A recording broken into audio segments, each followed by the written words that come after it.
There's a fear that when AI starts to materially disrupt, potentially have once-in-a-generation interruption of white-collar markets and knowledge workers, the Fed may want to get ahead of that labor market potential significant downturn, because when the labor market turns, it turns very fast and very hard, and it's very hard to reverse. This may be the first time the Fed's really been front-footed on innovation, not just leading in like a rate cycle, but trying to truly lead at transforming that system. Hello, everybody, and welcome to Bits and Bips, exploring how crypto and macro collide one basis point at a time. So I'm Austin Campbell, self-described and recovering grouchy fixed income trader and professor at NYU Stern. I'm your moderator for this show because, to be honest, we drew lots. Somebody has to keep Chris under control, and I lost, so I have to do it. With me today are Chris Perkins, part of the Citi Crypto Mafia, president of Coin Fund, and somebody who I can assure you has some heat on some macro topics in investing. We also have Ram Ahluwalia. Ram is the founder of Lumina Wealth and is also joining us from Money 2020, so took time out from partying and gambling to chat with us. Thank you, Ram.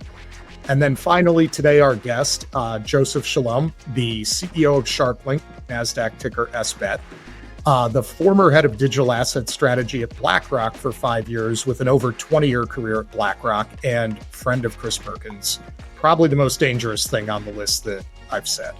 Today, we're going to be talking about a number of different things, including Fed decisions, the inflation backdrop, payments, U.S. and China trade deal optimism, a bunch of stablecoin news around Citi, Coinbase, the first yen stablecoin, JPMorgan increasing their presence in crypto, the CZ pardon, and a new CFTC chair being named. We're optimists around here. We'll get to all of these.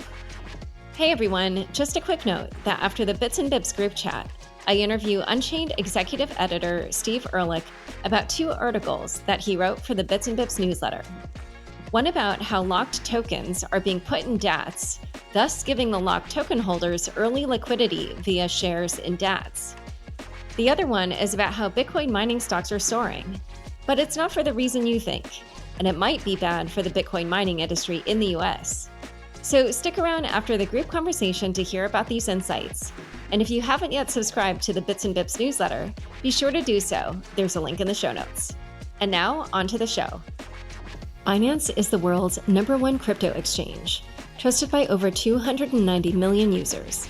With industry-leading liquidity, security, and a wide range of digital asset products, Binance is the place to buy, sell, trade, and earn crypto. Download Binance today to get started. Mantle is pioneering blockchain for banking, a revolutionary new category at the intersection of TradFi and Web3. Follow Mantle_official to learn more. So without further ado, let's get started with the Fed and inflation. So for those who are unfamiliar, every so often a group called the Federal Open Market Committee meets. This is 12 people, 7 Fed governors and presidents from regional banks across the United States. They're the ones who vote on interest rates. They're meeting this week. They are expected to cut interest rates by 25 basis points. But this is not the only thing they do. These are also the leaders of the Federal Reserve and have many other topics on their mind. So starting with the macro backdrop, we have a cooling employment market. Unemployment claims are rising. Today, the news is out that Amazon might be laying off up to 30,000 people per Reuters. Inflation remains above trend at 3%, above the 2% target, but not catastrophically so. And according to Deutsche Bank economists, Powell is likely to keep options open and not pre-commit to a particular action through year end. So starting there, Ram, let me throw it to you. What are the implications of what's going on with the Fed and what should we expect from the market? Sure. So first off, I would have characterized the backdrop differently, right? I'll share my screen. We'll look at initial claims. These are just seasonal fluctuations that happen as the economy transitions from a summer economy to a back to school economy. We've seen this last 3 years in a row. There's a spike in initial claims. There's some softness in the labor market. People call for the Fed to cut. And then you see unexpected economic strength in Q4. That's going to happen again this year, I believe. Against that backdrop, you have productivity growth increasingly driven by AI levels we haven't seen since the late 90s. You got unemployment rate at 4.1%. Sky's not falling. We're seeing strong earnings growth again from the regional banks last week, the mega banks before that, and the S&P and the indices just hit all-time highs today at 6,800. The Fed doesn't need to cut. They didn't need to cut last year as well. When they cut last year, the 10-year went out, stock markets ramped. It's okay. I'm not going to fight the Fed. The fact that the Fed is cutting into Goldilocks, this is Goldilocks. I think I'm the only one saying this is a Goldilocks economy. Objectively, look at the data. People just don't feel like it's Goldilocks in their head. They feel bad because of headlines and geopolitical risk, and they don't like what Trump is doing with the East Wing. But fundamentally, this is Goldilocks. So when that happens, though, you should be owning risk assets. And so look at initial claims. This is initial claims. You can see there's some noisiness around the data. Don't forget like data series like the non-farm payrolls, which was supposed to come out the first Friday of the month, which didn't because there's a shutdown. It's extremely noisy. Like the confidence interval is like 100,000 plus or minus. It's just noise. And the most valuable, reliable data subject to audit is company earnings data. Company earnings data. And every week during earnings season, my team and I go through the companies that report to the day, and we compile highlights in our newsletter. We don't see weakness. You don't see weakness. So there's company specific weakness. Okay, Tesla missed on new order. That's idiosyncratic, but credit is good. Economy's fine. Earnings is good. CapEx is strong. So that's the story. This is Goldilocks. I would take the other side of that in that you saw Fed Reserve Governor Chris Walker in July dissent and focus on the fact that, yes, looking backwards, the labor markets have been actually really robust and resilient. The American economy is consumer driven, but there's a fear that when AI starts to materially disrupt, potentially have once in a generation interruption of white collar markets and knowledge workers, the Fed may want to get ahead of that labor market potential significant downturn, because when the labor market turns, it turns very fast and very hard, and it's very hard to reverse. I think over the last period, as long as we've remembered, the Fed has prioritized price stability, obviously their primary concern, and they've been very, very hawkish. But the labor market is coming to a moment that matters. Anecdotally, lots of companies are slowing down hiring. And, anecdotally, lots of people I know with really, really good educational backgrounds, graduating top universities, are having a very hard time finding white collar jobs. And I would bet that they're more worried about that hard shift on labor and the dislocation coming from AI. That is just harder to reverse.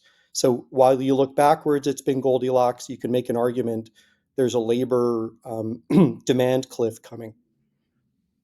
I don't know. From my perspective, I was just checking out Polymarket, and now I can access it on the World app for the first time, which is pretty cool. We're investors in World, not in Polymarket, but Polymarkets make it clear that the rates are coming down, and I think we know that that's absolutely going to happen. This is a government that's very focused on expanding our GDP, both real and nominal, and they will do whatever it takes to do so. They're also looking to put assets in the hands of retail. Like Trump opened up this retail account for kids that are born now, and we're trying to make sure that they're sharing in those assets. So that's what this government's thinking about. I had the opportunity to go to the payments conference at the Federal Reserve last week, and I couldn't believe what I heard. Started with Chris Waller, Governor Chris Waller, who I have an incredible amount of respect for, got up on the stage and he's like, everybody, it's time to embrace the disruption. And like to hear that coming out of a Fed governor who is positioned potentially to be the chair, and I'd be thrilled if he is nuts. He talked about opening a skinny account. And what is this Fed trying to do?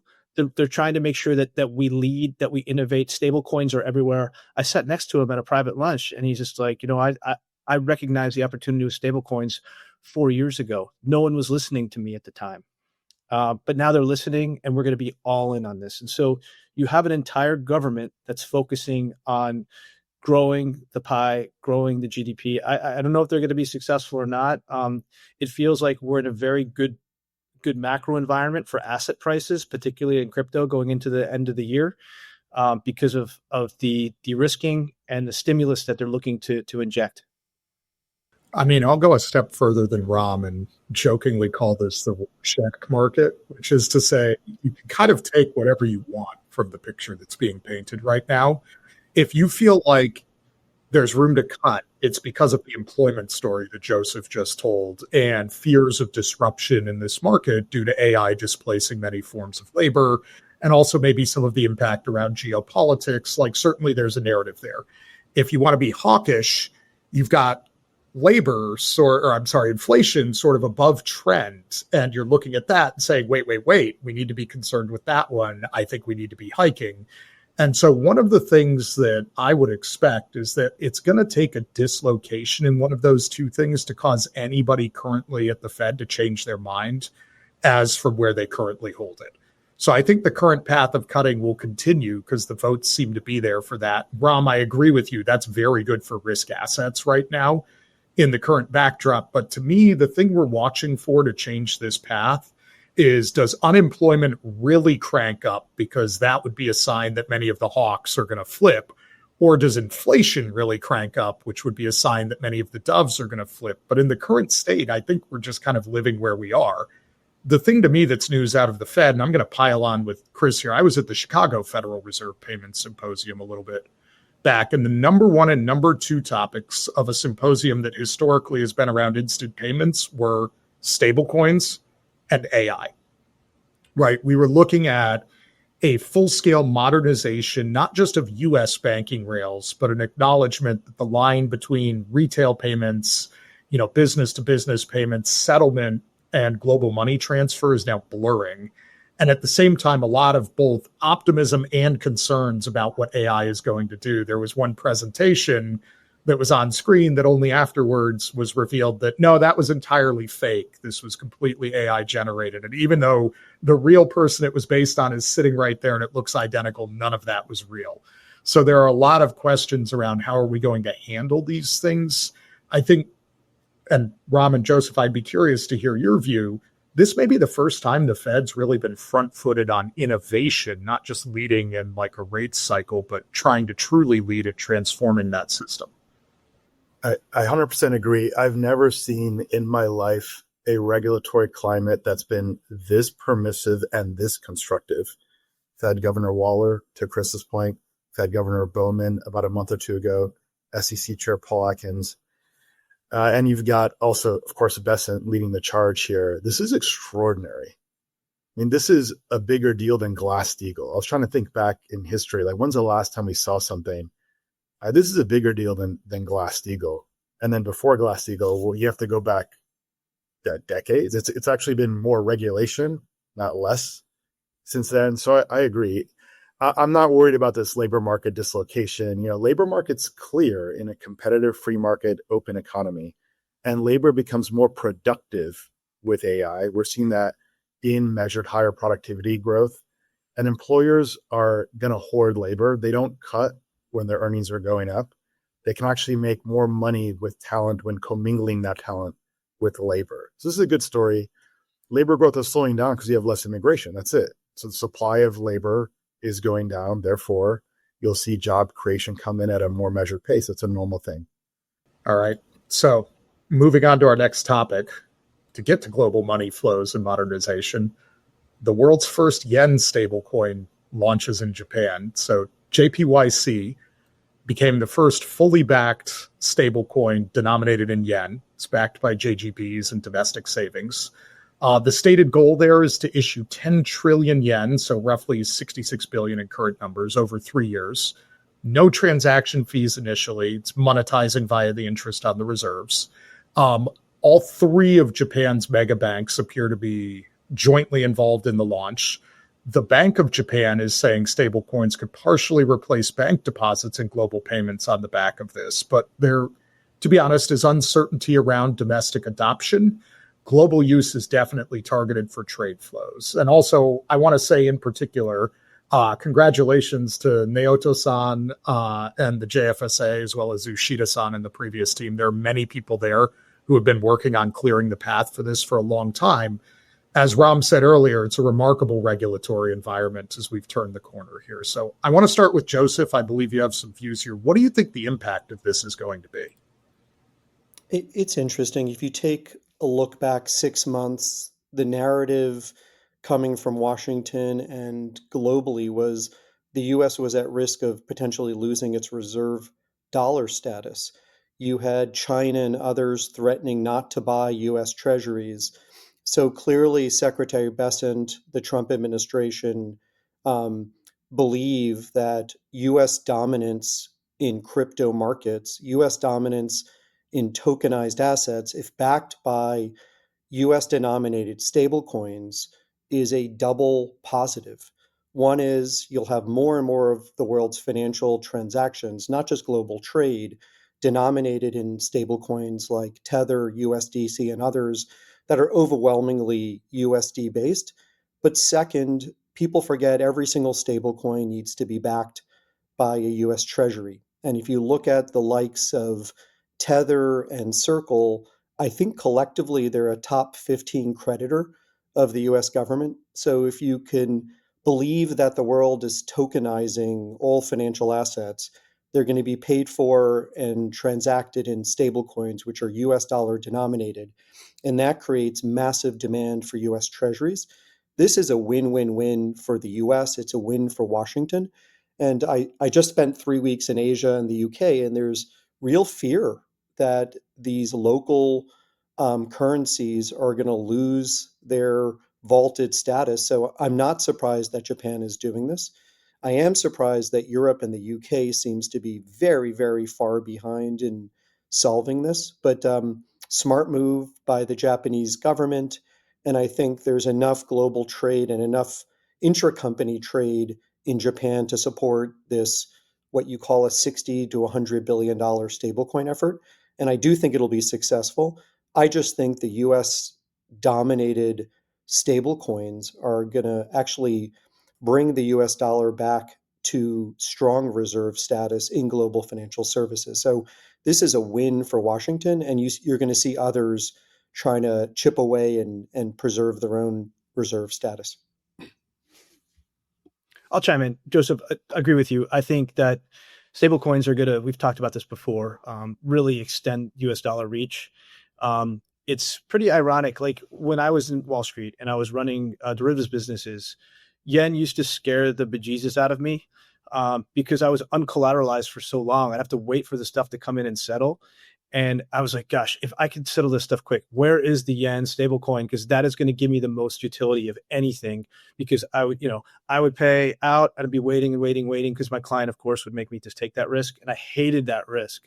So with stablecoins, that goes away. We call that risk in Wall Street, we call it Herstatt risk. And the reason why we call it Herstatt risk is because in 1974, there was this German bank called Herstatt, and it blew up because it paid out and it didn't receive and it went bankrupt.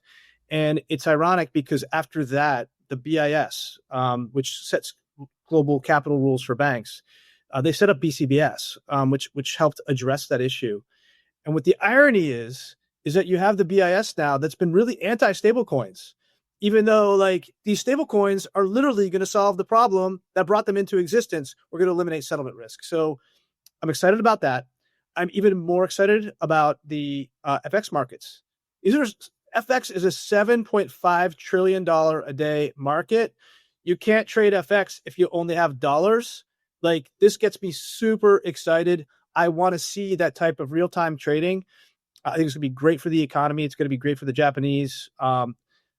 Look, Joseph, you're also right. The Europeans are behind. Why are they behind? I think it's because of the way they calibrated the regulatory capital. If you have to reserve 2 or 3% for every single euro and you're only making 2 or 3% on that float, it's really hard to scale.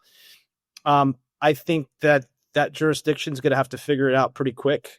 Otherwise, they're going to be left behind. Do you think, Chris, that the stablecoin market replaces or disrupts the FX market? Like, do these converge? I thought it was a great, call out on Herstatt risk. Yeah, of course. Like we talked about this, I think, in the past, where let's just talk about the equity markets, right? I have a choice. Do I buy an equity like as I do today, or do I buy a tokenized equity? If I'm a fiduciary, I have to buy the tokenized equity, assuming liquidity stays the same, right? Why? Because if something happens on a Saturday and there's a risk issue, I have to manage my risk. How do I settle them? I settle that in stablecoins, right? So all things being equal, the tokenized product is a better product. FX, the same. Do I want to have an FX product that settles T+2, or do I want to have an FX product that settles real time? If I'm a fiduciary, what do I want? It's just a better product. So again, like I used to run the largest FXPB in the world.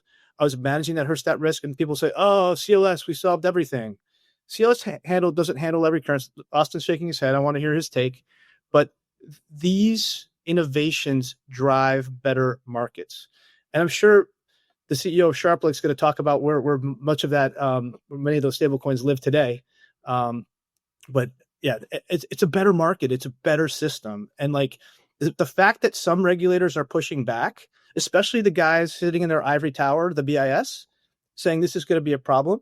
I think they have to get back to first principles. Like stop trying to defend and create moats. Move forward and understand the risk mitigation that you achieve through stables. Yeah, I was shaking my head about CLS because CLS, although useful, is a very limited purpose entity. Chris, like you and I have both been derivatives traders, right? And like there are many forms of settlement that need to happen, some of which are 24/7 across global venues, potentially in different currencies, where CLS is at best a very small part of what's going on. And to your point about everything being on chain and preferring the tokenized version, if I can have, call it a 24/7 global omni ledger, Joseph, if you know one of those, let us know, right? Where I can put everything on it and then be able to transact, I'm going to be able to do things like clear our global interest rate derivative framework 24/7, eliminate like the double margining problem. These are very real structural financial improvements. And to pile on with what Joseph was saying, one, I do think this is a huge win for the dollar. Dollar stablecoins are the leader. As more things move on chain, that reinforces their power. But I would also say I think it's going to be a big win for anybody who's a fast follower. So I think Japan has done something very smart here. You want to get into this game. You want your currency to be used for things like trade settlement. You want it to be used on chain as collateral. You want to start building those reps early. And to their credit, the JFSA has been early to a lot of things in crypto. Like I will remind people, they were one of the best at regulating exchanges. So FTX Japan is one of the few entities that survived. So there is a track record here, but moving early is going to matter. If I was a smaller country with limited state capacity, had no intentions to do a stablecoin, I would be existentially worried even about the continued existence of my currency right now. Yeah, and I think it goes beyond currency. People forget that most assets today trade on a venue-specific basis. Like if your stock is listed on NASDAQ, you're trading on NASDAQ. If you're on Deutsche Börse, you're trading on Deutsche Börse. When you end up getting a global settlement layer that's decentralized, and I'll posit an ETH and tokenization maxi, that's going to reap real repercussions on global capital markets in Europe and the UK and areas that are already struggling to list innovative companies and retain innovative companies. And when you start getting that decentralized settlement layer where pretty much anything can trade with anything programmatically, composably across borders, and I know there's a lot of regulatory hurdles, I think it's going to wreak havoc on those secondary and tertiary markets who've relied on the venue moat to keep capital markets in their jurisdictions and in their native currencies. And I think Europe and the UK will be the biggest losers in this regard. This also makes like tokens like Ethereum, Solana, the layer ones where these assets live, very strategic suddenly, right? Like if you have trillions of dollars of stable coins living on Ethereum or layer one of your choice, how can you not as a government have an arsenal in that? Like what commodity is more strategic? Like, yeah, I guess oil is very strategic for sure, but this becomes a core important strategic commodity that you have to have. All right.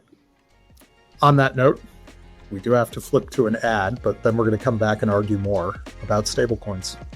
Binance is the world's #1 crypto exchange, trusted by over 290 million users globally. With world-class liquidity, security, and a wide portfolio of digital asset products, Binance makes crypto easy for everyone. Whether you're new to crypto or a professional, Binance offers a simple user experience. Learn with Binance Academy, browse hundreds of tokens, and track your portfolio on an easy-to-use dashboard. For experienced users, Binance Pro provides industry-leading services and bespoke trading products. With some of the lowest fees and deepest liquidity in the market, it's no wonder over 290 million users choose Binance for everything crypto. Buy, sell, trade, earn, live crypto. Download Binance today and begin your journey into the future of finance. Disclaimer: Binance is not available in certain countries, including the US. Check its terms for more information. Binance.com/en/terms. Mantle leads the establishment of blockchain for banking as the next frontier. UR is the access layer that transforms Mantle Network into a purpose-built vertical platform, the blockchain for banking, that enables financial services on-chain. UR unifies and vertically aligns Mantle's focus on payments, trading, and assets. MI4, METH protocol, functions FBTC, supported by developer grants, ecosystem incentives, and the industry-leading distribution platform through the UR app, Reward Station, and Bybit Launch Pool. All economic activity within UR will be captured by Mantle Network to further drive value to token holders and establish its significance in blockchain for banking. Follow Mantle_official to learn more. So let's keep talking about stablecoins. Chris Aroff, former employer, Citi, has announced that they're partnering with Coinbase to test stablecoins for cross-border payments for corporate clients. The goal there being to simplify crypto to fiat conversions to speed up settlement times and targeting what they said was 24/7 institutional demand for programmable payments. What impact do you think it's going to have that the big banks are now getting into this game? I'm happy for my old colleagues at Citi to be leaning forward. If you know anything about Citi, the crown jewel is something called TTS. It's Treasury and Trade System. I'll murder it, but it's the payments business of the world. They pay DoD, they pay the world, and they've leveraged. When you become a managing director there, they'll pull you aside and say, "It's the network. It's the network. We've been here for hundreds of years because it's the network." And the network they refer to in their moat is the correspondent banking system. And so I'm really happy that they're now leaning forward and saying, well, wait a second, we need to be able to settle and pay in real time using this new technology. I wish them all the luck. But there's also this other debate going on, and this was at the Fed, and this is the debate around tokenized bank deposits. And a lot of banks are like, no. Tokenized bank deposits are better. They pay yield. We're all about tokenized bank deposits. And like, Mike, I've been trying to get my head around this thing. I don't understand it. I don't understand the utility. I understand money markets. I understand stable coins, these tokenized bank deposits. I was literally sitting next to Waller at lunch, and Governor Waller, I'm like, explain. And I guess the consensus at the Fed Payment Center was like, this is going to be an internal tool for the banks to move assets through their ecosystem. Maybe that's it, but I'm still struggling with that one personally. I wish I was a little smarter on that subject. But look, great news for Citi. Congrats to them. And it's, again, it's a better product. Like, you don't have a choice. So good luck.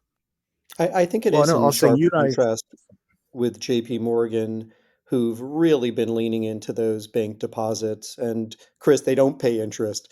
And it might be that JPMorgan has a big enough walled garden. They have, one of the is the largest bank.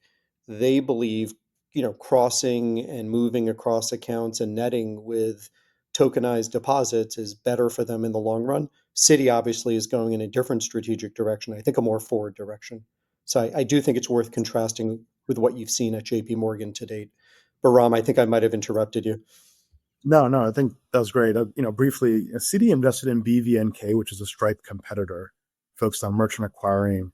That was a very thoughtful move. They partnered with Coinbase on this. So the incumbents are responding swiftly.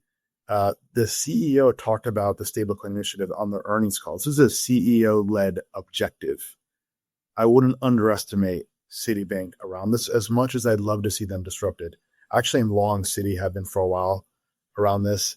And I think, Austin, you and I spoke around this a few months ago. you thought that some of the big banks would have a natural advantage here. I think that's true. Would love to get your take on this. I think, one, the banks are going to be forced to evolve. As Chris said, it's just a better product, right? Like take international wires, which are kind of a broken space right now. I have T+5 and huge fees versus a couple of seconds to send Chris or Joseph or Ram money on chain, right? The just commercial weight of that improvement will drag the banks along kicking and screaming, or they'll die, right? This is a sort of like the internet hits book selling moment for payments in that regard. Now, on the form factor, I've been a little bit of a skeptic around tokenized deposits being the ultimate settlement thing, because I think we kind of got to bank deposits being used for payments at scale accidentally, right? If you rewind to like the 1970s, the majority of payments being made were made in cash and cards were only starting to come onto the scene, right? Like banks were not integral to like buying coffee. And as a result, I think they've sort of stumbled into a digital monopoly that was not deserved. But the problem with bank deposits is these are incredibly not fungible items, right? Like maybe a little while ago, we'd feel very differently about deposits at JPMorgan versus deposits at Silicon Valley Bank, as an example. And so when the deposits themselves are not fungible, because to move between banks, you're moving credit risk and balance sheet assets around, it does beg for a simpler solution. And you end up at sort of a least common denominator of acceptable, which is like a box full of T-bills or overnight lending secured by treasuries, which everybody will take. And so I think what we may end up is a slightly different layer cake in the future, which is to say banks probably should start thinking right now about taking well-designed stablecoins as deposits themselves.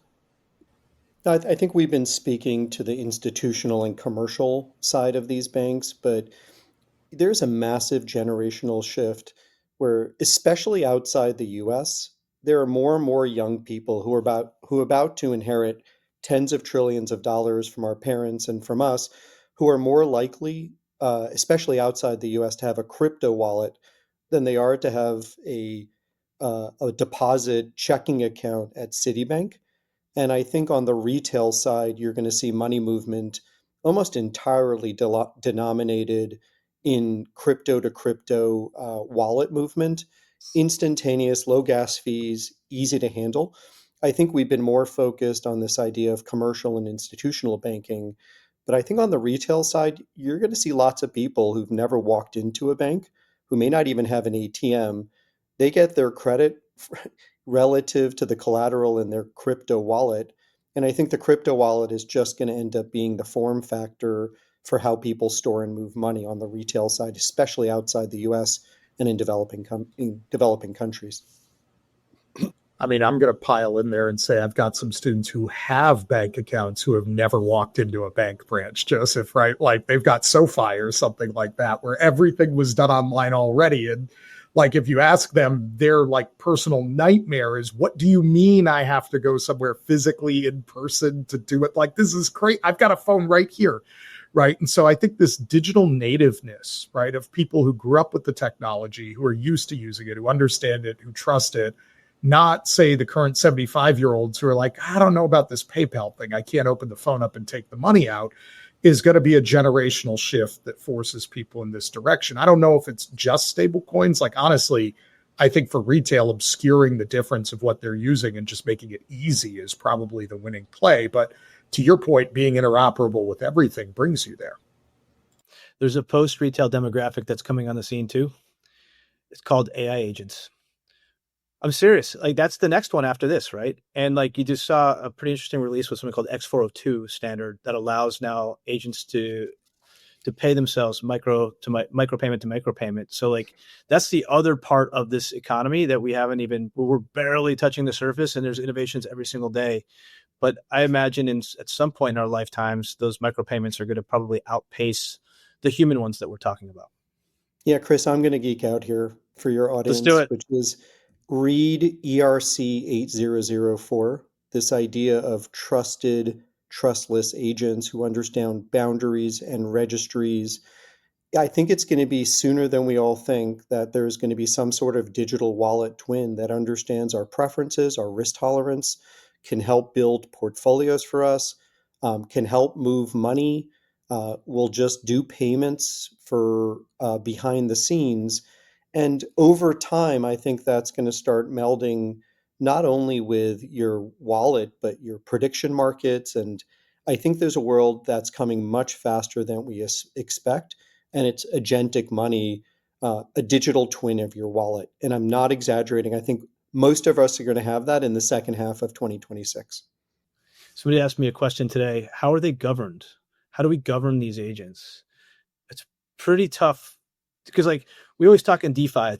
In a way, it's simple, even though our politicians haven't figured it out yet. It's like leave the technology out of it. We're gonna make sure that we enforce activities, institutions, individuals, behaviors and activities. Go after it. Leave the tech out of it. So like, what do you do when you have like the technology and behaviors in a vertical?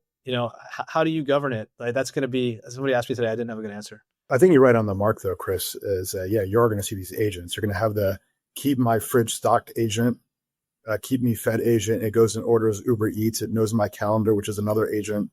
You're going to have the agent that does the send $200 to that person in Manila, call it foreign remittances agent. You're going to have agent that does subscription optimization. I'm probably paying for things that I'm not actually using. So I agree. I think you're going to have all these micro agents, which will have approvals and spend limit controls and some kind of orchestration agent, probably run by a big tech company or OpenAI. I hope it's not a big tech company. I'm just saying that's probably the base case. So yeah, it's still, still exciting times, still early in the use case adoption. All right, I'm going to bring this back around to the other side of the bank thing, since Chris was talking about strategic assets earlier as well.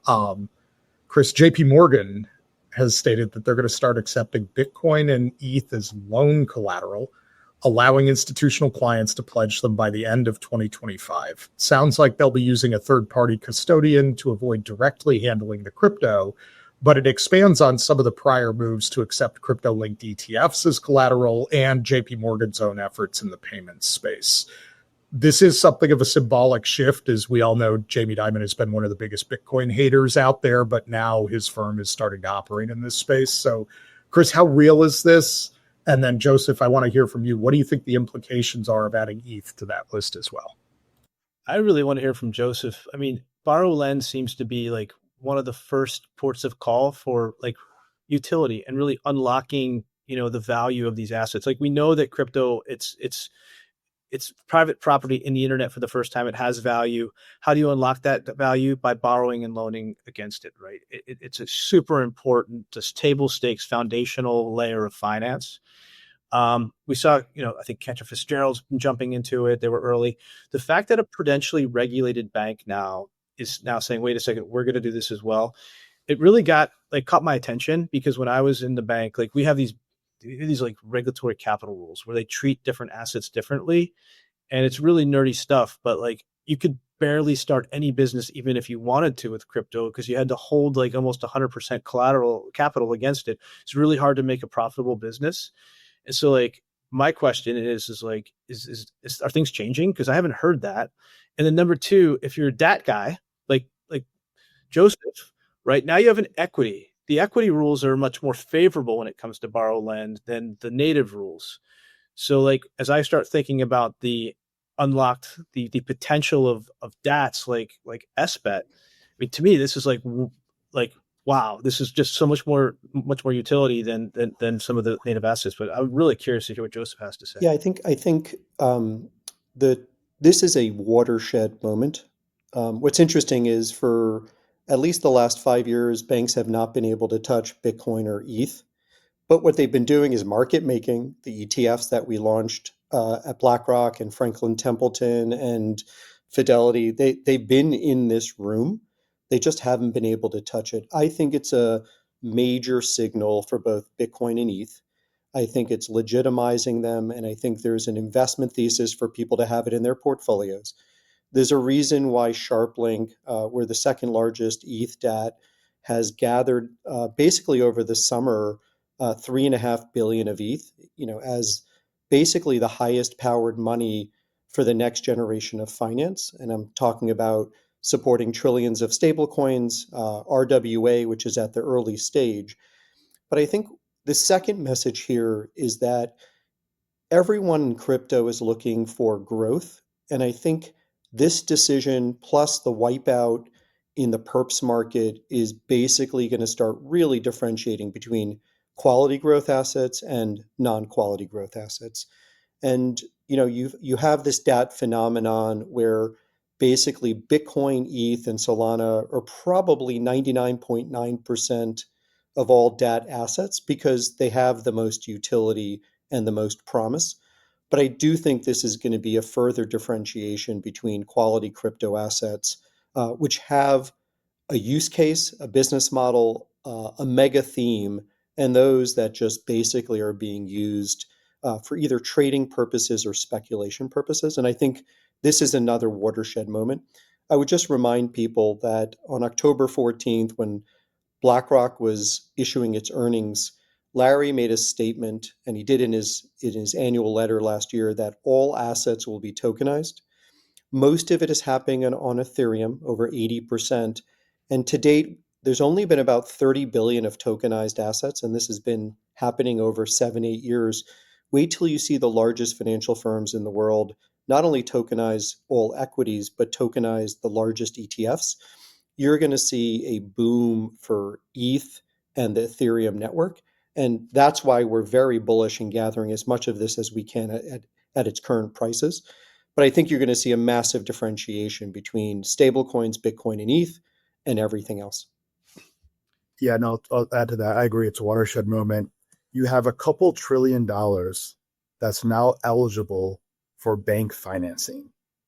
So banks are going to lend against this. They're going to have high net worth and ultra high net worth investors and OGs in Bitcoin and Ethereum, and soon will be Solana too. That now can get liquidity in their holdings without having to sell and pay tax. Yeah. Less sell pressure. You're going to have, you're seeing offerings like Raincard. Raincard has raised a couple $100 million. They allow crypto natives to walk around, spend against their crypto assets on chain, and live a life like Mark Zuckerberg. And Mark Zuckerberg isn't selling meta stock. He's borrowing a 30% loan to value from a big bank against the value of his holdings. So yeah, this is a big deal. And what's going to also happen is more of these assets are going to enter capital markets and the banking system, which is incredibly ironic, especially in the wake of Choke Point 2.0, where they were debanked, ostracized, and JPMorgan would cancel accounts. If you disclosed you had crypto, you could get canceled. This was just 2 years ago. Now you're getting benefits in the form of liquidity if you custody your assets at a bank or if you contribute your capital in kind to an ETF. So yeah, and Ram, wait till we see creative ways not only to pledge your Bitcoin and ETH as collateral, maybe you're going to be able to soon pledge staked ETH as collateral in some manner and then earn yield while you're using the asset as collateral. That is extremely productive and also differentiated over Bitcoin. We'll see if that happens. That is essentially the liquid staking argument, right? Like I recently helped some folks write a comment letter on that for the SEC, where it's like you could almost have the best of both worlds here, right? You have an asset that is productive, contributing to the governance of a network, generating some sort of return for the holders, and is liquid at the same time. The funny part is like people act like this is an alien thing, but we have a whole market where you can like hold the asset and earn something and then trade it right now. It's called the bond market, right? So like this is not an alien concept for people, but I think as Ram was saying, all of this is now breaking to the mainstream in a way that's going to be transformative for the assets that achieve it. One of the most bullish things as well is that the traditional finance hasn't caught up. Like if you look at accounting standards, for example, on LSTs, they're intangible assets. So if you're holding those on your balance sheet, you have to mark them down to the lowest level over the reporting period. As these things get sorted, and they're going to, because we've got a government that wants innovation to happen, we have so many unlocks that are coming along, that are on the horizon, that are inevitable. And that's a very bullish place to be. Well, speaking of potentially being available in the U.S. at some point, the founder of Binance, CZ, was pardoned by Donald Trump. As a reminder for everybody, CZ pled guilty. It was a plea bargain, not a trial, to one count of willfully violating the Bank Secrecy Act by failing to maintain an effective anti-money laundering program at Binance. He served 4 months in federal prison for this. And as a longtime banking person myself, I will point out this is not unique to the crypto industry. There are countless banks that have engaged in similar conduct. And even though in the Binance case, there were allegations that CZ knew about this, again, the same has been true in the banking space. So if you were to look at the history of like TD Bank, Deutsche Bank, Citibank, HSBC, many others, I'm not sort of picking and choosing favorites. This is a common problem. And in all of those cases, while there were large fines, people largely did not go to jail. So Trump granted a full pardon to CZ after Binance had already paid a $4.3 billion fine as part of the settlement.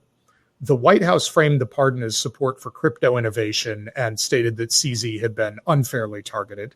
CZ said that he was grateful and pledges to help make America, quote, the capital of crypto.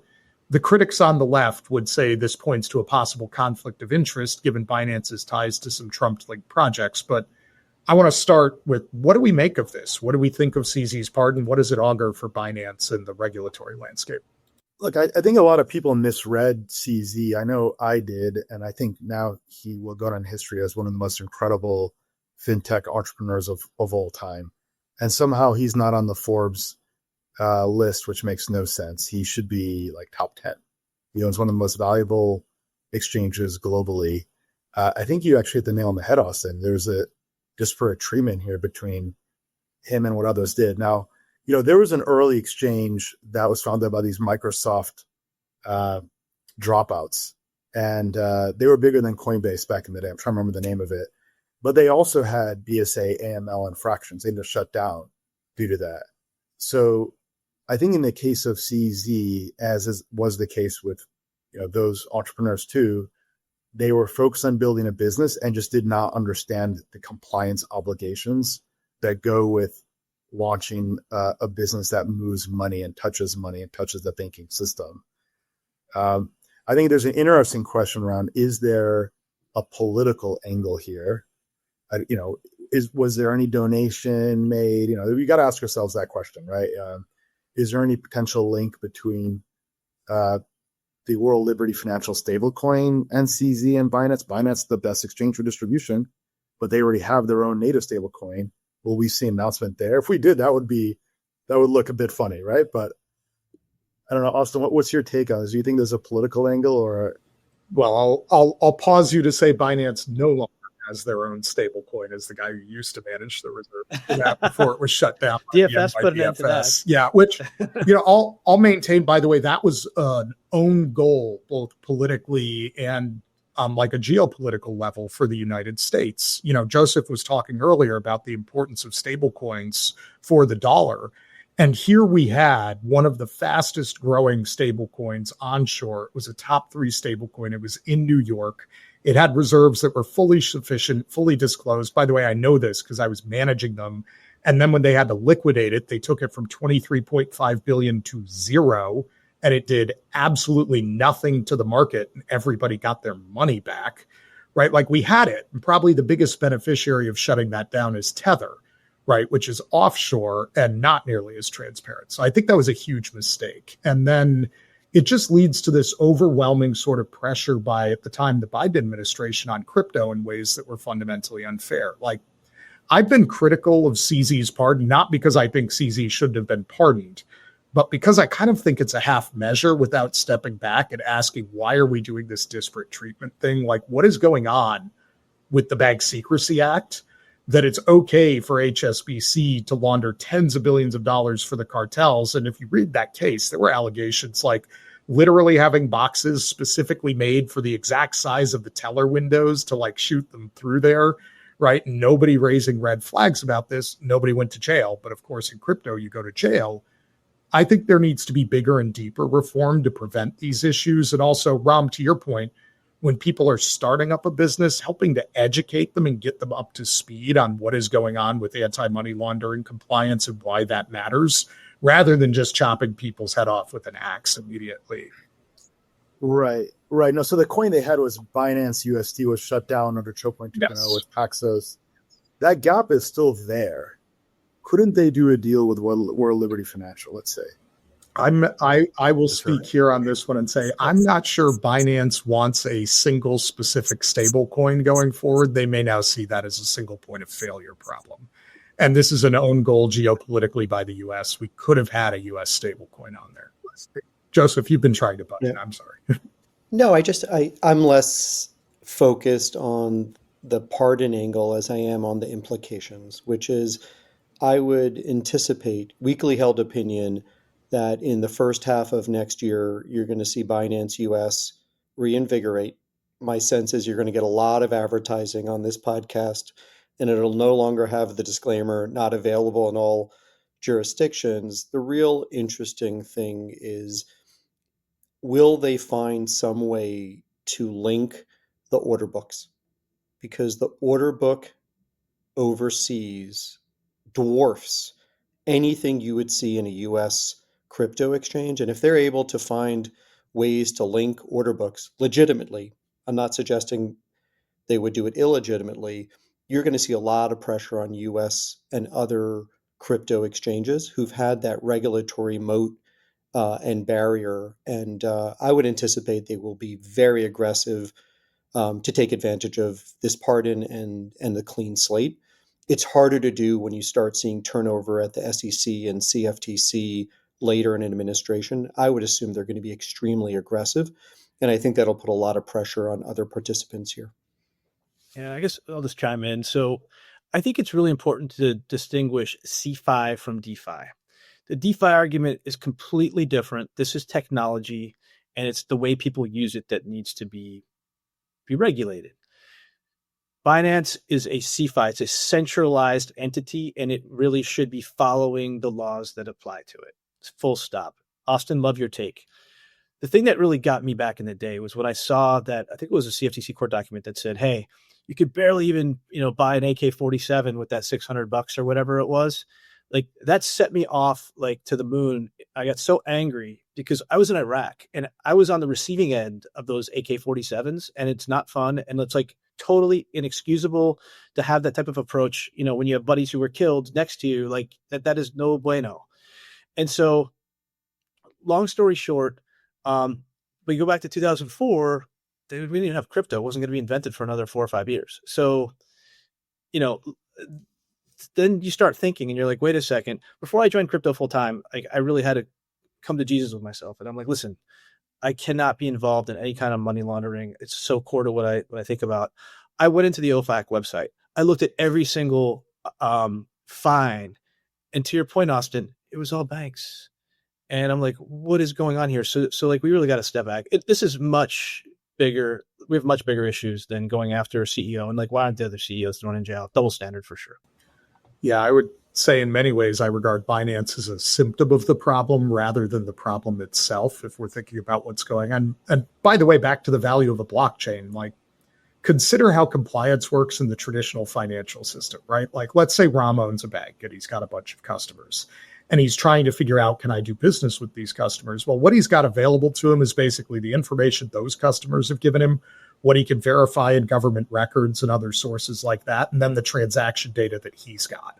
So if we have a chain of events, right, like to construct something that actually happens in the market where Ram's got a customer who sends money to a bank that Chris owns, and Chris's customer receives it, they spend money with a card that goes to a business that Joseph is servicing, and then that business pays a dividend to an owner in a bank that, say, I own, and then that owner is the one who sends money to a terrorist organization. How the heck would any of you guys have known about it? You wouldn't. Everybody is kind of looking at their own feet with a flashlight. And then we're expecting this to be an effective situation for policing money laundering. In many ways, Chris, you raised part of the answer, which is when you get to decentralized systems that have a lot more metadata attached to them, even if it's pseudonymous, right? Like, I'm not saying dox everybody here. That's crazy. But the pattern recognition gets much better. And as you unmask the bad guys, you can start to see flows. And if you were to have, I don't know, something we've discussed earlier, a US stablecoin with freeze and seize capabilities, now you might have the ability to reach in there and take that money out. Well, again, having created a system where in the first place, we didn't have to KYC everybody to make that work. So to me, sort of the thing that I would hope to see come out of this, and I'm going to say so far we haven't seen much indication of it, which I find disappointing with the current administration, is that if we really want to move in this direction, we can build a much better platform to stop the actual crime part of this from happening. Because one end of the disparate treatment, Chris, as you said, is exactly that CZ was punished, bank executives were not. Profoundly unfair. But the other problem is we have one system where we're constantly critiquing it for money laundering, which is crypto, and another where far more of that is probably occurring, which is banks, and we just seem to be ignoring it, which I personally find to be a bit of a problem. All right, Chris doesn't want to dunk on that, which is a good sign. So final quick topic here, back actually to what Joseph was just saying about the importance of the government and their operations here. So there was a whole brouhaha around Brian Quinten's becoming CFTC chair and his nomination being opposed by certain figures in the crypto space that led to it being withdrawn. But I have good news. Our long national nightmare is finally over. We have a nominee for the CFTC chair, and it's Michael Selig. He was previously the head of the SEC Crypto Task Force, was also at the CFTC with then Commissioner and Chair Giancarlo, and he has pledged previously to help make the United States the crypto capital of the world. Also had a long career as a private lawyer, was involved with the Digital Dollar Project. Like Chris, I'll say you and I both know Mike and think very highly of him, but I want to punt to the group, maybe actually starting with Joseph on this one. How important is it to have a pro-crypto CFTC chair for enacting some of the things that we want to as an industry? Very simple, two reactions. One is bullish. This is really, really important. You're not going to have that internecine warfare that we've seen between the SEC and the CFTC. They can essentially coordinate. But at the same time, I also think we need there to be, beyond regulatory clarity, you still need to have supervision, because I think this industry has proven they can't necessarily always police themselves. So I do think you need to have clarity. You have to have a pro-crypto leader, but you can't abdicate the responsibility to enforce those clear laws. I think what's more important to me personally, and this is a personal opinion, is to have a separation between the SEC and CFTC. The idea that the SEC chairman would run both, I don't think would be the greatest precedent, unless we want to have a unitary regulator like you have in other jurisdictions. So clearly bullish, and I'm also glad we have a precedent of having two independent chairmen for both the SEC and CFTC. The one criticism I've heard of Mike Selig is that they said, oh, he's too close, sidecar of Chairman Atkins. I take real offense to that. I mean, Joseph, I totally appreciate we've got two different agencies here with two different remits, but they're focused on the same principles, and they have to be coordinated. Like, we want them to be coordinated. They used to have a joint CFTC SEC committee that was like supposed to come together to address novel issues. It was disbanded in 2014. Like, what the hell? And so, like, I don't think that should be a criticism. I think that should be an incredible tailwind and something that he should underscore during his confirmation hearings. I'm a person who's going to work across agencies to get this thing right, because it's really hard. It's really complex. I mean, I've met with both Chairman Atkins and Mike Selig in the same room, talking about the same principles. I'm excited about the path forward. This is a missing link. I think the big question now is, how fast can we get them confirmed? Who are going to be the other commissioners? And then let's get to work, guys. We're running out of time. We got a lot to do. I'll pile in to say I don't think those issues are even unique specifically to just crypto, right? Like, call it discoordination between the SEC and the CFTC has been a problem writ large. Certainly under like Gensler's SEC with regard to how crypto was handled. But even if you just look at some of what happened with Dodd-Frank and sort of the brouhaha around swaps and who governs security-based swaps and where's the dividing line and how do we have coherent frameworks for these. Some of these even remain unanswered to this day. Like, I will remind everybody, there was a stable value study that was supposed to be completed by 2011 that still is literally not complete, partially because of these coordination issues between the regulators. I'll also say, speaking to Chris's point, I think what's important for our regulators, and it's something we failed at recently in the United States, is having independent, thoughtful regulators who are going to listen to all sides on an issue. And I think Mike is one of those people, knowing him personally. You want the critics in the room, specifically the informed critics, right? Like, not the hysterical sky is falling, using the internet will kill us all, But there are many deep critiques of this space. Joseph, I think you've had some of them about some chains in the past. And on the other hand, I think we need the proponents in the room and we need to get to a good outcome. And thus, we really do need the SEC and CFTC at least talking with each other respectfully. They don't always have to agree, but they need to be willing to communicate. Yeah, no, agree with all the takes. I mean, these issues are legitimately difficult.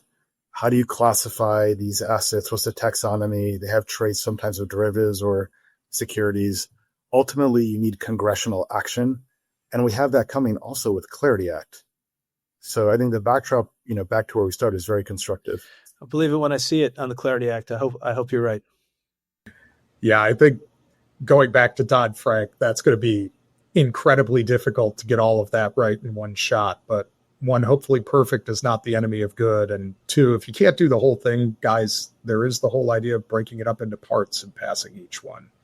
So, all right, on that note, we have been rolling for an hour. So this is where I'm supposed to say thank you to my co-hosts, and especially thank you to Joseph Chalom for coming on. This has been fantastic. Thank you, Joseph. Really enjoyed it. This was super fun. The most conversational podcast that I've been on in a very long time. So thanks for having me. I'd love to come back again. Thank you, Joseph. We look forward to it. So thanks for joining us on this episode of Bits and Bips. We'll be back in a week to discuss more about how the worlds of crypto and macro are colliding. Until then, take care, everyone. Ram, have fun in Vegas.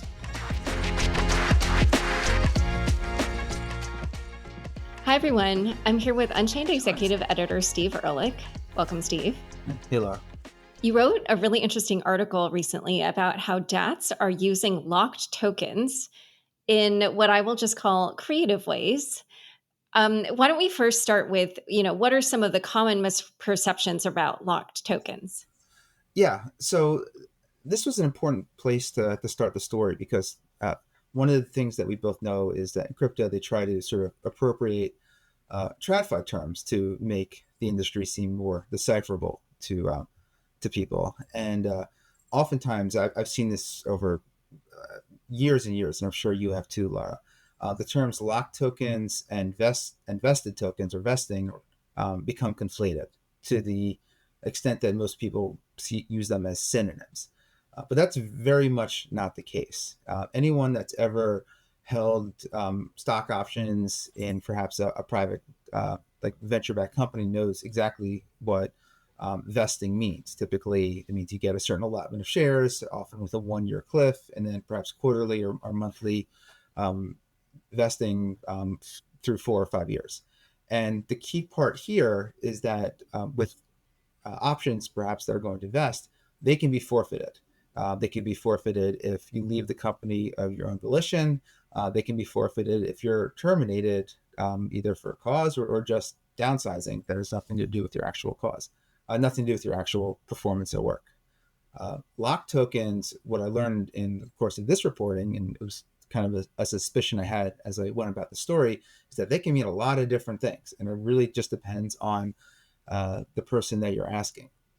Typically, locked tokens are presented as like these tokens are behind some sort of vault in some sort of smart contract, out of circulation, and they're not supposed to move. Or I guess the perception is, or misperception is, that they're not going to move until some sort of quote unquote vesting schedule has been met. But what I found out in the course of this reporting, and this isn't even just related to DATs, but locked tokens, they can move. They can move between holders. They can move between custodians. Locked tokens can often be staked.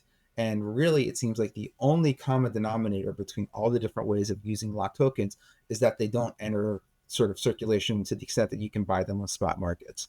But there's a lot going on behind the scenes that falls under the term locked tokens.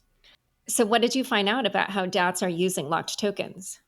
So DATs are sort of following the playbook first started by VC firms that would often buy sizable allotments, 8-9 figures of these tokens, often at a discount. And this discount can vary from 15%, I think, to as much as 60% is what I found in one of the companies I investigated.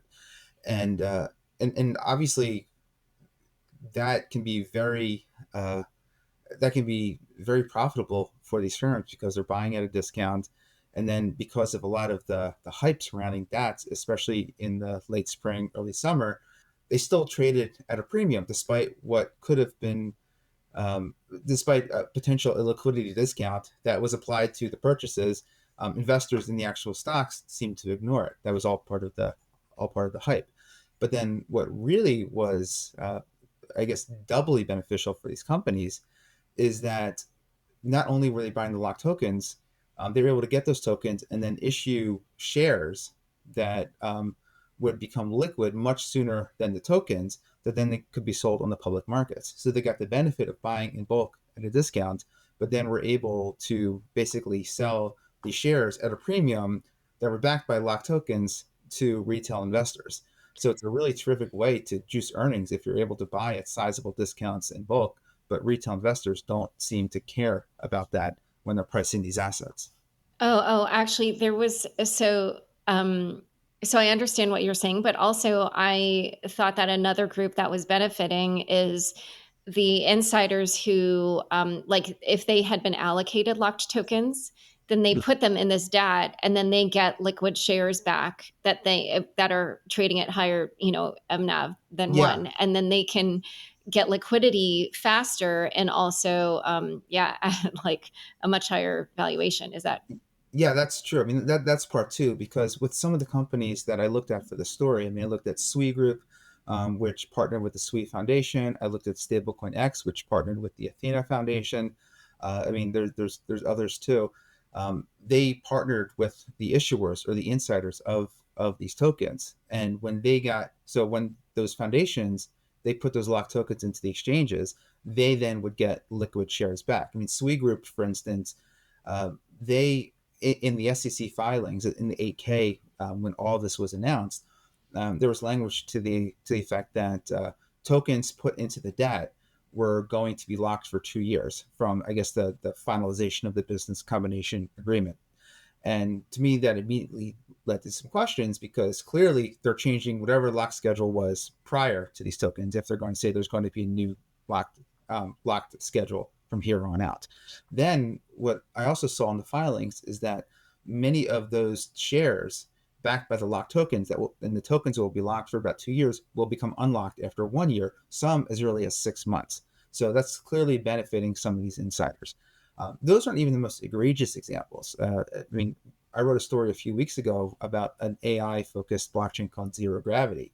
And in that case, and this is an example where virtually everyone in the industry I've spoken to said, this is the exact example of what not to do. The founders of that blockchain put about $300 million of locked tokens into the stat, and then they got liquid shares immediately. And that's the most egregious example. But this is certainly a way for some of the foundations to get liquidity against illiquid assets. So there's a few different opportunities for insiders in these groups to really benefit financially from, I don't know if taking advantage of is the right terminology, but being creative in how they're using these locked tokens.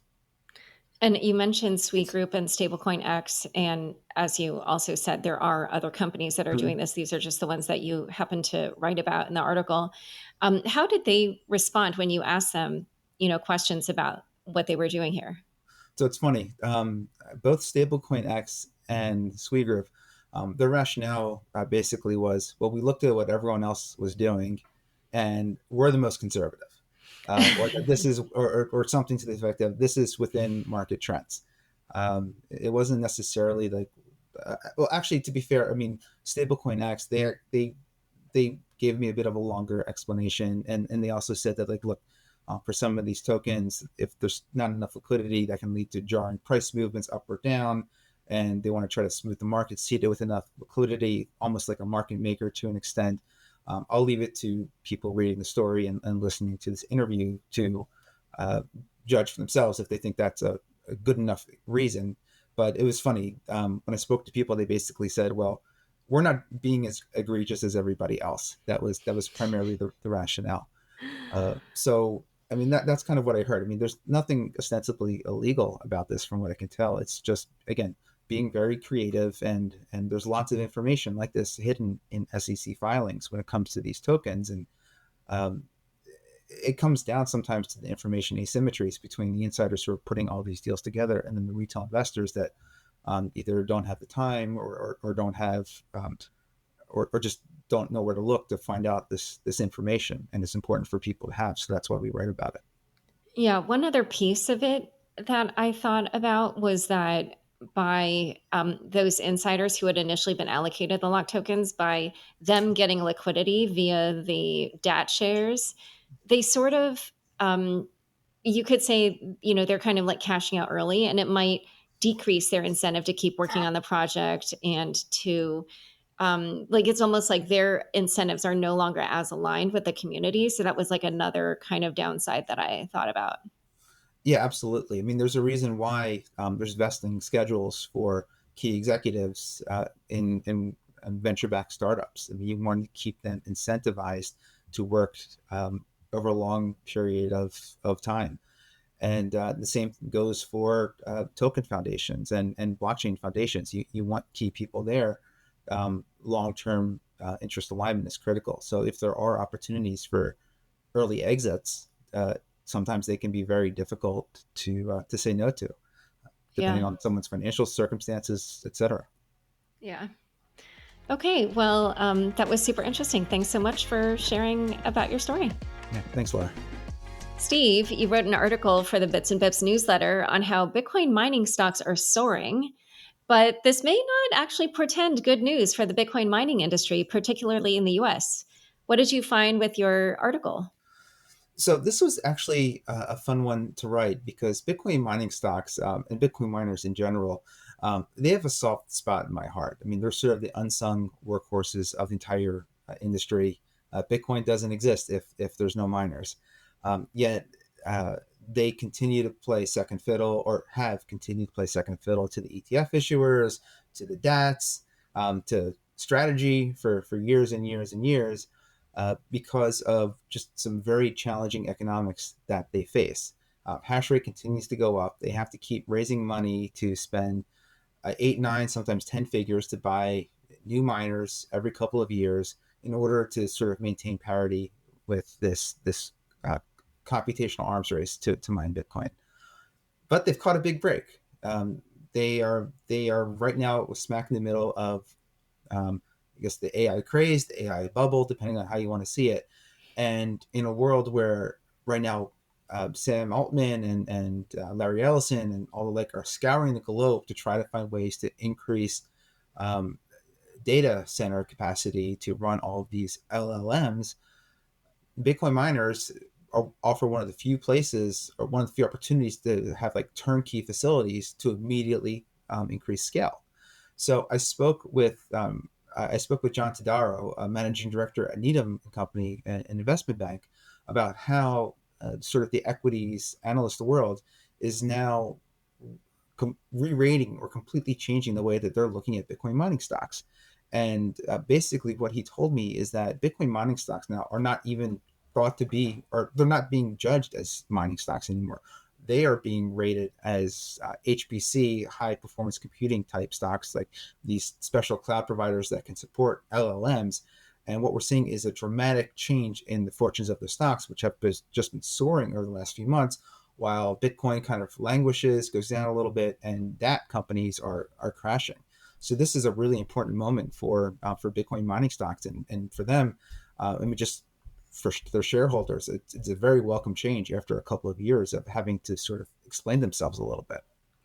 And actually, I just realized something. So Bitcoin miners use ASICs, and ASICs are computer chips that have been designed to specialize in a particular function. And I thought that Bitcoin mining companies had ASICs that were designed specifically for Bitcoin mining. So is it something that can actually be easily adapted to doing AI type computing? Good question. Not those machines. You're right. They use ASICs. I mean, those are that stands for application specific integrated circuits. Basically, it's just a fancy word for a computer chip that can only do one thing. And in this case, they basically run the hashing algorithm that supports Bitcoin.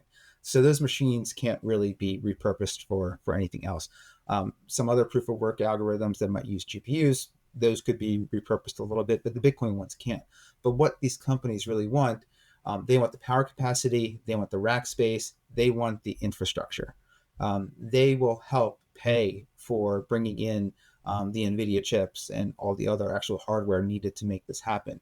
But factories and warehouses and fiber optic cables don't just spring up all of a sudden. And that's what these Bitcoin miners have in spades. And that's why they're the belle of the ball right now. And how easy is it to switch from Bitcoin mining to this HPC or high performance computing type of work? It's not as easy. I mean, turnkey might be a little bit of a hyperbolic term, but it's not as hard as you might think.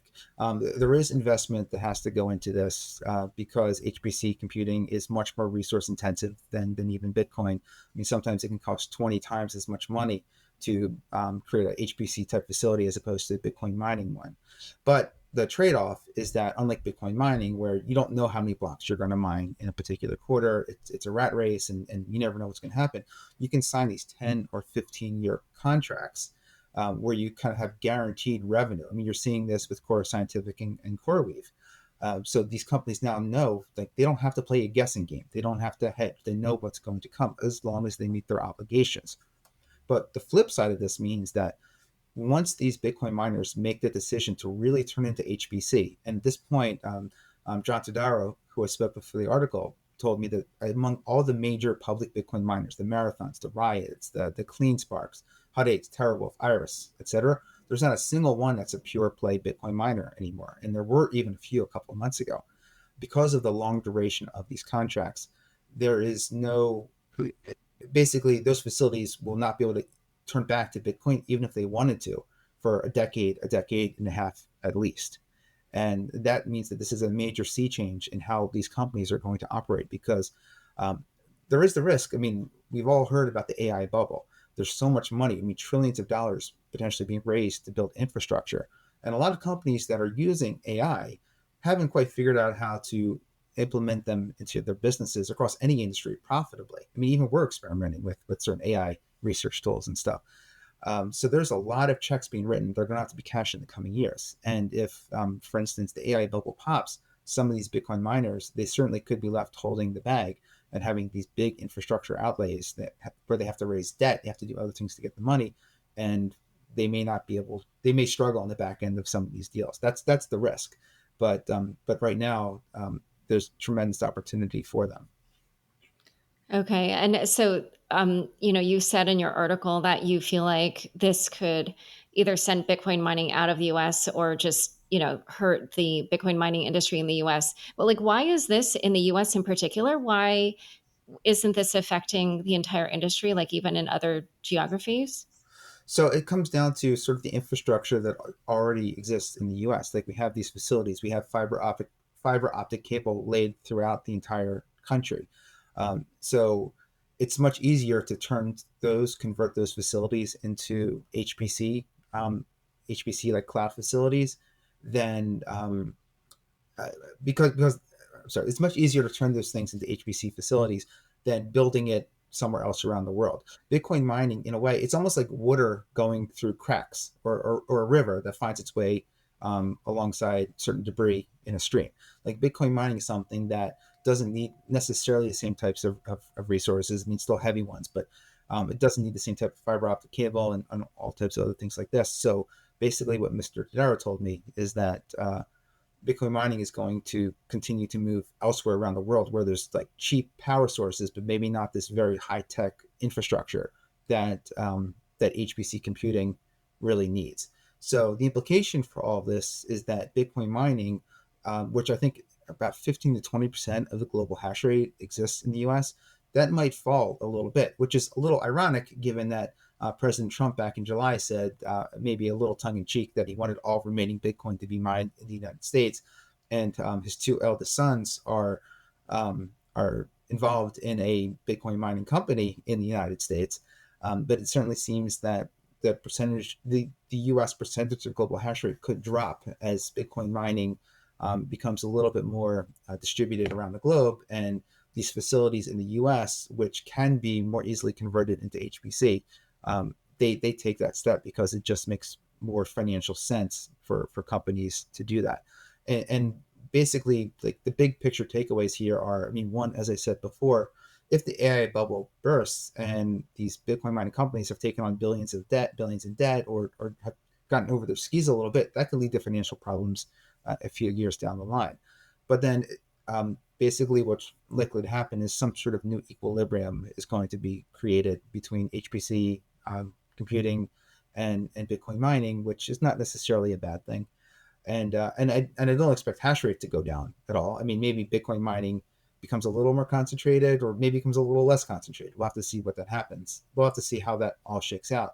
But I mean, the big miners, the Bitmains, the micro BTs, I mean, they're going to keep pumping out more powerful machines. So the hash rate's going to keep coming up. It just, the actual mix of hashing power is something to watch as the years go on.